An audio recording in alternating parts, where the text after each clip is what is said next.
कबीर और आसिया एक दूसरे से पागलपन की हद तक प्यार करते थे।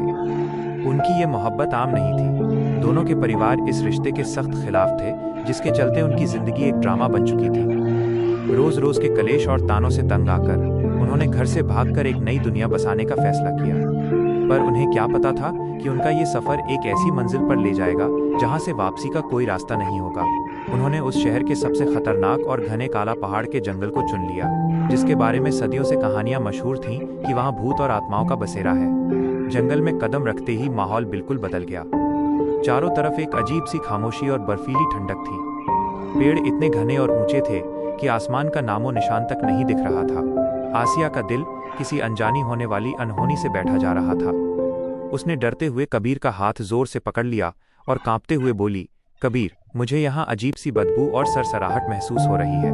मेरा दिल घबरा रहा है, लगता है कोई हमें घूर रहा है। कबीर ने आसिया के माथे को चूमते हुए पूरे प्यार और यकीन के साथ कहा, कुछ नहीं होगा मेरी जान। जब तक तेरा कबीर तेरे साथ है, दुनिया की कोई ताकत तुझे छू नहीं सकती। हमने ये रास्ता अपनी मर्जी से चुना है, अब हमें डरने की जरूरत नहीं है। लेकिन ये हौसला ज्यादा देर तक नहीं टिक सका। वक्त बीतता गया, रात गहरी होती गई और वे दोनों जंगल के बीचों बीच रास्ता भटक गए। अचानक माहौल में एक भयानक बदलाव आया। तेजी से हवा चलने लगी और पेड़ों की डालियां आपस में टकराने लगी, जिससे अजीब सी चीखें सुनाई देने लगी। वहीं पर उनके बीच थोड़ा ड्रामा और अनबन शुरू हो गई। आसिया रोने लगी और बोली, मैंने कहा था ना कबीर, यहाँ मत आओ, हम यहाँ मर जाएंगे। तभी अंधेरे के बीच से एक ऐसी परछाई उभरी जिसका चेहरा पूरी तरह जला हुआ था, जिसके जिस्म से खून टपक रहा था और आंखों में मौत की लाली थी। वो वहां का सदियों पुराना भूत था, जो अपने शिकार की तलाश में घूमता रहता था। कबीर और आसिया के पास भागने का कोई रास्ता नहीं बचा था, क्योंकि सामने एक गहरी खाई थी और पीछे वो डरावनी आत्मा खड़ी थी।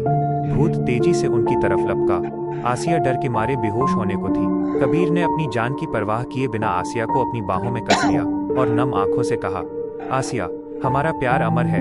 अगर मौत ही हमारा नसीब है तो हम साथ मरेंगे। अगले ही पल उस भूत ने अपने नुकीले नाखून कबीर और आसिया के सीने में उतार दिए।